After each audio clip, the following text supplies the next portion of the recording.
बिस्मिल्लाहिर्रहमानिर्रहीम। अस्सलाम वालेकुम बच्चों, मैं हूं आपका साइंस का टीचर ज़करिया याज।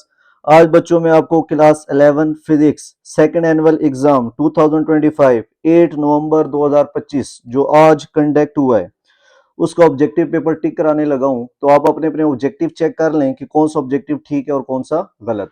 ऑब्जेक्टिव 1 जी, Lenz law state that induced EMF opposes. Induced EMF किसको अपोज करता है?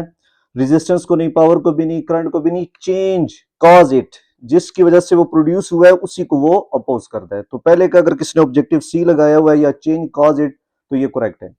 दूसरा है an inertial frame of reference. Inertial frame of reference कौन सा होता है हमारे पास? Is the one which has zero acceleration। inertial frame of reference और non inertial frame of reference हमारे पास दो होते हैं। तो inertial वो होता है जिसमें हमारे पास acceleration जीरो। किसी ने अगर ये ऑब्जेक्टिव टिक किया है तो उसका आंसर ठीक है। इसी तरह हमारे पास तीसरा है at what speed the mass of body becomes double of its proper mass। कौन सी स्पीड में हमारे पास बॉडी का mass डबल हो जाएगा? तो हमारे पास स्पीड गिवन है जी √3/2c इस वैल्यू पे। चौथा हमारे पास है जी द यूनिट ऑफ फोर्स। ये बड़ा आसान सा था, किलोग्राम मीटर पर सेकंड स्क्वायर। ये हमारे पास इसका आंसर है। किसी ने अगर ये टिक किया हुआ है तो वो ठीक है।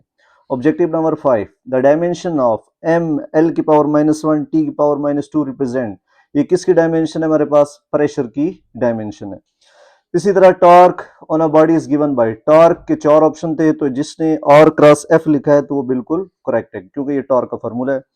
इस तरह 7 for a freely falling body the vertical velocity at the fourth second is. ये हल करने वाला था, हल करके मैंने इसका आंसर निकाला है 39.2 मीटर पर सेकंड। अगर किसी बच्चे ने ये टिक किया हुआ है तो बिल्कुल ठीक है। आठवां objective the maximum range of projectile is obtain when launch angle is. Maximum range कब आती है हमारे पास? जब एंगल 45 डिग्री होता है। किसी ने अगर 45 डिग्री लगाया तो इट्स ओके। ऑब्जेक्टिव नंबर 9 जी the SI unit of angular velocities. Angular velocity का यूनिट क्या होता है हमारे पास? रेडियन पर सेकंड। किसी ने अगर ये टिक किया हुआ है तो हमारे पास ठीक है। ऑब्जेक्टिव नंबर 10 जी the centripetal force for a body of mass m moving with speed v in a circle of radius r। ये तो सिंपल फार्मूला लिखना था mv² डिवाइडेड बाय r। 11 कहते हैं the work done by a gas off constant pressure is given bye. तो इसका option जो था हमारे पास P इंटू डेल्टा V था। अगर किसी ने ये टिक किया हुआ है तो बिल्कुल ठीक है। The first law of thermodynamics क्या स्टेट करता है? Q equal to delta U plus W। ये हमारे पास इसका आंसर था B। The Doppler effect 13 objective the Doppler effect explain the change in. किसके में चेंज हमें बताता है जी? फ्रीक्वेंसी में। इसका ये आंसर था 13 का। 14 for a constructive interference power difference क्या हमारे पास? एन लेमडा जो होता है हमारे पास कंस्ट्रक्टिव इंटरफेरेंस का पावर डिफरेंस है। ऑब्जेक्टिव नंबर 15 जी electric field intensity is defined as E equal to F/Q। किसी ने अगर ये टिक किया हुआ है तो बिल्कुल ठीक है। ऑब्जेक्टिव नंबर 16 जी a 10 ohm resistance connected across a 10 volt battery power is. इसका जो आंसर आता है हमारे पास 10 वाट आता है हल करने के बाद। और लास्ट ऑब्जेक्टिव है हमारे पास magnetic flux phi through the surface area A is given by. ये तो हमारे पास फार्मूला है B.A phi equal to B.A।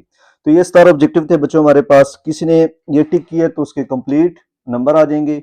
आप कमेंट करके बताएं कि आपके कितने ऑब्जेक्टिव ठीक है। अगर कोई ऑब्जेक्टिव में आपको डाउट है तो आप कमेंट करें, मैं क्लियर कर दूंगा इंशाल्लाह।